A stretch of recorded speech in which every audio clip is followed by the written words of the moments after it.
Hey everyone, welcome back or welcome if this is your first time seeing one of my videos. I'm glad to see you all.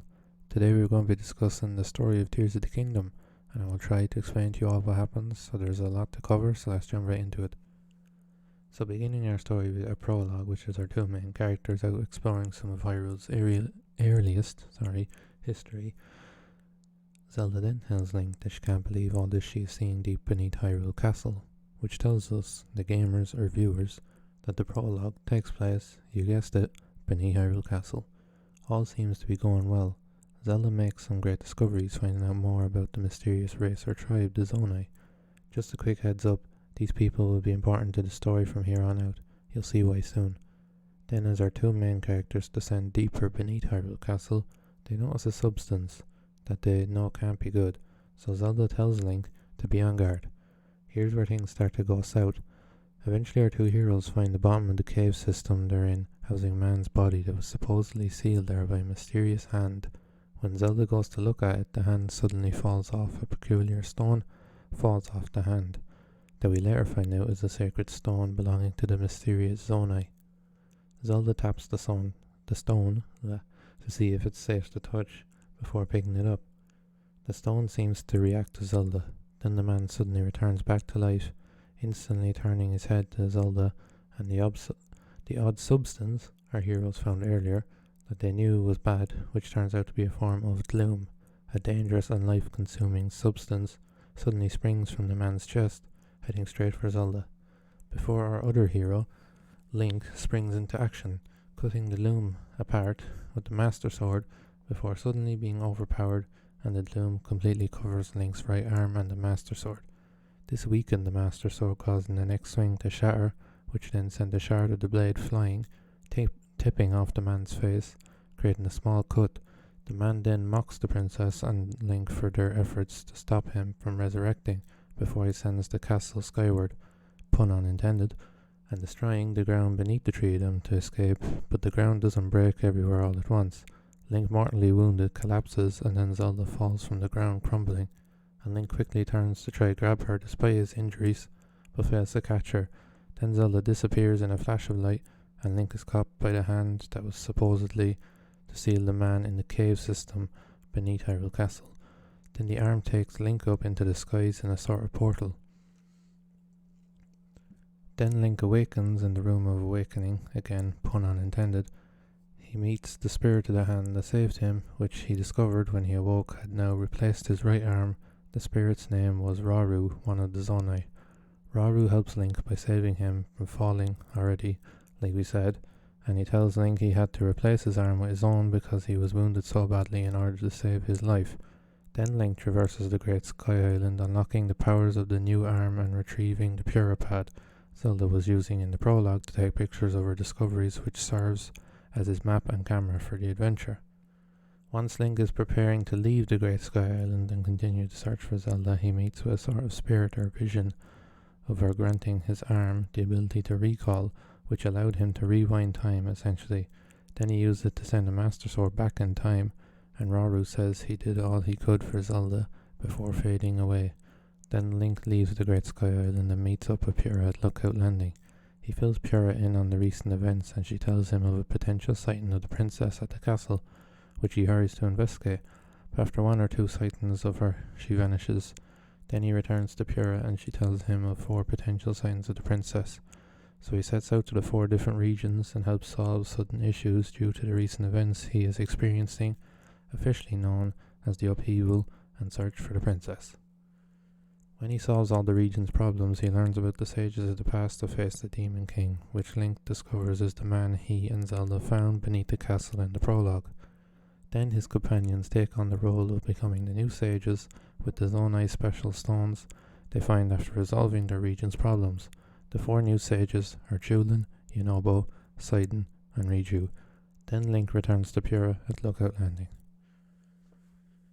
when suddenly they see who they think is Zelda on the floating Hyrule Castle. Link hurries to investigate. After a chase that led into several traps, they reach the throne room where it's revealed the Zelda that I cannot talk today Link had seen at the 4 regions, and here was actually a puppet of the Demon King, Ganondorf, and he was trying to lure Link there to defeat him with his puppet, Phantom Ganon. This fails and the sages run to Link's aid to defeat the puppet alongside Link. After this encounter and their victory, they return to Lookout Landing and speak with Purah when they look for another way to find Zelda. When they remember there was another sage in the past legend, so Link sets out to find the 5th sage. After some time he finds the spirit of the Zonai Minoru, who requires him to build a physical body in order to help him, so he traverses an old Zonai ruin in the depths, which are like the underground area of Hyrule that was opened up due to the upheaval, and he builds a sort of make for her, and then they go to find her secret Zonai stone. After this, she then reveals to Link what her last conversation was with Zelda in the past, which is when Link finds out Zelda's trapped in the past. After that, he is tasked with finding the Master Sword in order to fight the Demon King, so he heads to Korok Forest. He then discovers that Korok Forest is covered in some sort of shroud, preventing anyone from accessing the Lost Woods in Korok Forest, so he heads back underground and uses his abilities to get back above ground. When he gets under Korok Forest, he proceeds to heal the Great Deku Tree, restoring the forest to normal, and then the Great Deku Tree mentions his last conversation with Link, which tells us, the gamers or viewers, that Link and Zelda returned there before heading to investigate the underground of the castle because they were restoring the Master Sword and powering it back up. After that, he says he can sense the Master Sword's presence and it is moving, so he shows Link where on his map and Link goes to chase it down, when he finds it atop a dragon. Link is now prepared to face the Demon King, but no sign of Zelda, and we don't know what is going on with her all this time, so Link, while out exploring, finds geoglyphs around Hyrule, which gives him visions of what's going on with Zelda, who has been spending her time with the remaining Zonai, Rauru and Minoru, but there was a Hyrulean woman named Sonia. He never gets to meet Sonia before this, only Zelda meets all three in person in the past, back when Hyrule was being founded by Queen Sonia and King Rauru. Minoru mentioned how Rauru married Sonia, how they founded Hyrule together. He also gave her a secret stone, the same one Zelda acquired under the castle. Zelda finds out that Sonia is her ancestor, while Rauru and Sonia find out Zelda is Sonia's descendant, and that she's from the future. Meanwhile, the Demon King was beginning to gain his powers by plotting against the King and Queen in the past after trying to attack them using hordes of monsters, and failing. He realizes that he could use his own secret stone to become more powerful, so he plotted to defeat Sonia for her secret stone, and he tried to trick the King and Queen by pretending to swear allegiance to them, and the three knew he couldn't be trusted, Rauru, Sonia and Zelda, so they kept a close eye, and they knew he was going to try to defeat Sonia, and they stopped him from using his puppet to get close to her by Zelda using her secret stone. And they thought that was it, but Ganondorf tricked them. Pretending to escape, he snuck around and hit her from behind and robbed the secret stone. After this, Sonia is defeated and Zelda starts to mourn her while Ganondorf gains the new power of the secret stone, becoming the Demon King, and Rauru comes outside to see his wife lying on the ground and Zelda mourning her.